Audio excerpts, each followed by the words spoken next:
Stories. From telling stories with your friends to watching a hotly anticipated movie in theaters, we as humans seek out stories. And we seek out good stories. But what makes a good story? What makes it satisfying, as it were? Well, a lot of factors play into it, but one of the main ones is setup and payoff. So let's assume I'm telling a story. One time when I was 15, I hid under the seats and watched a dress rehearsal for my local college's production of The Dining Room. That's the setup. Years later, while going there to college, my friend and I were backstage reminiscing about the first time we'd ever been in that theater space. And the first time he had ever been in that theater space was The Dining Room. That's the payoff. Setup and payoff don't have to be big and dramatic. It's just the logical continuation of events. If my friend's first college show had been, say, Into the Woods, and I had had nothing to do with it, then it wouldn't be a story. It would be two completely unrelated events. This brings me to my topic. Bonnie and Clyde. Every place that we go, folks will turn their heads. They'll be hollering from Dodge to Denver. We are the pair that they'll discuss. Yes, this world will remember us. We are making dang sure that we leave our mark. You don't leave your mark by digging dishes. No wonder we're who they'll discuss.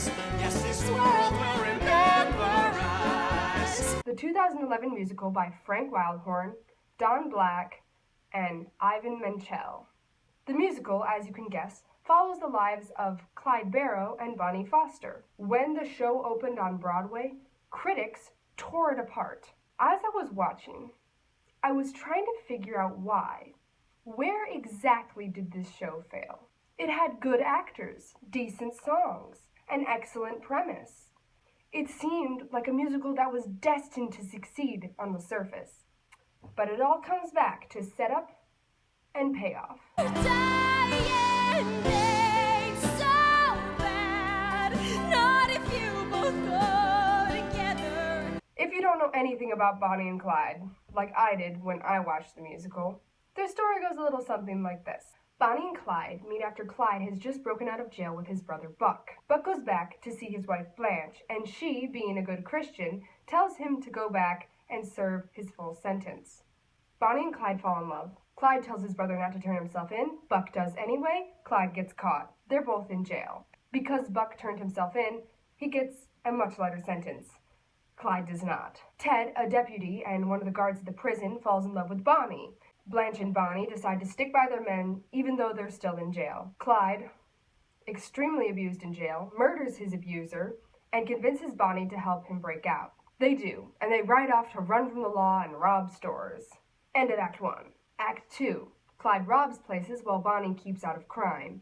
Clyde kills a deputy because it was either him or me. Forgive that horrendous Jeremy Jordan impression. That was actually abominable.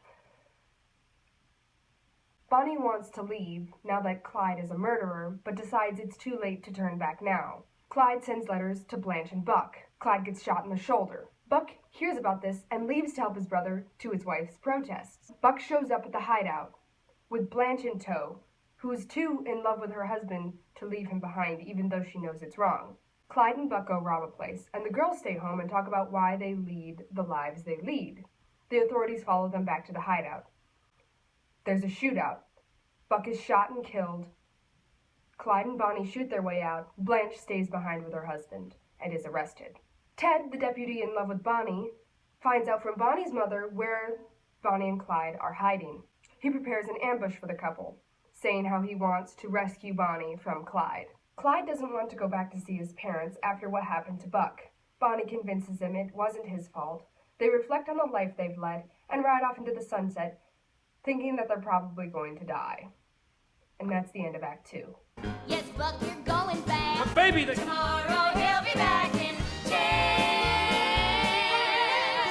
What this show suffers from is too much setup and not enough payoff.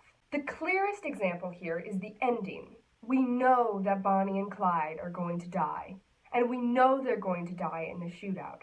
Why? Oh, please tell me why you wouldn't show this on stage. We see other gunfights. We see Clyde beat his abuser to death with a lead pipe. Why would you cut out the one gunfight everyone already knows is going to happen?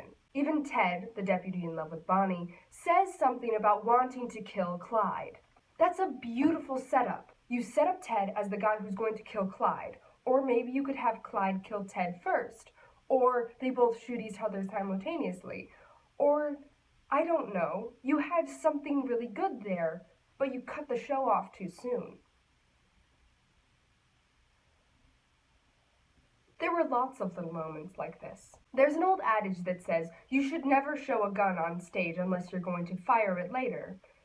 Well, they literally had Buck and Clyde steal a bunch of guns and then tote them around for the girls and show them off, and then never fire them. Why even bother? The biggest appeal of Bonnie and Clyde is that they're crazy in love and they shoot things out. Why would you not show the gunfight that everyone's expecting? The gunfight that you've been hinting at this entire musical. There was a beautiful song that Bonnie sang called "Dyin' Ain't So Bad," about how living your life this way isn't so bad as long as you live it with someone else. They reprised the song later, reflecting on their life and anticipating their death. Why couldn't you just have them reprise this when they are actually dying?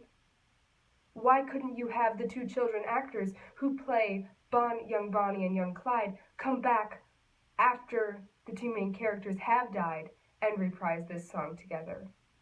There were an infinite amount of ways to end the show, but having Bonnie and Clyde drive off into the sunset with us knowing that they're going to die didn't seem like the right choice. There were other things that this musical suffered from, like so-so songs and some forgettable scenes. But the biggest problem was they set up all of this tension and never relieved it. The show ended and you said, wait, shouldn't there be more? And there should have been more. It all comes back to setup and payoff. You have to pay off your setup or it falls flat. That being said, there were great things about this musical, and I do suggest checking it out, because everyone should form their own opinions. The two actors who played Bonnie and Clyde were amazing, and of course, old fan favorites. There were scenes that genuinely had me laughing. They were great. There were scenes that genuinely were very upsetting. They were also great. Act 1 had everything set up for Clyde to break out of jail, and when he did, you were cheering for him because they had set it up as a big deal and they paid it off very well. But they didn't do the same thing with Act 2, where it's more important. The main reason I think that this production had so many troubles was that it had a very, very small budget, only $6 million. Now, I'm not saying you can't do a great show on a shoestring budget, you definitely can. But when it's Broadway, and when it's Bonnie and Clyde, you really need to pull out the stops. And I think that's why they didn't have enough rewrites, or maybe they should have been in pre-production longer. I think they needed a different set. They also projected photos of the real Bonnie and Clyde on the wall, which really took you out of the experience. My playwriting teacher taught me to never put something in a play that would take you out of the experience, and they always managed to put these projections right when I was feeling confused or bored. You'd see the projection and you'd be like, oh, that's what they look like. I think the real Bonnie's cuter. But definitely Jeremy Jordan is cuter than the real Clyde. Or whatever it was you were thinking about them and not the scene that was happening. All in all, I think there was a good play inside of Bonnie and Clyde, and it's there still waiting to get out. I feel like if someone was to put on this production, they definitely could do it better than Broadway. There are things you could change and tweak just about the staging of this show that would make it so much better. But I guess I won't know until I try, and I don't have an extra $6 million around. Tell me what you think about this show. Like, subscribe, comment, or whatever it is you're supposed to say at the end of a video. I'll see you next time. Music like this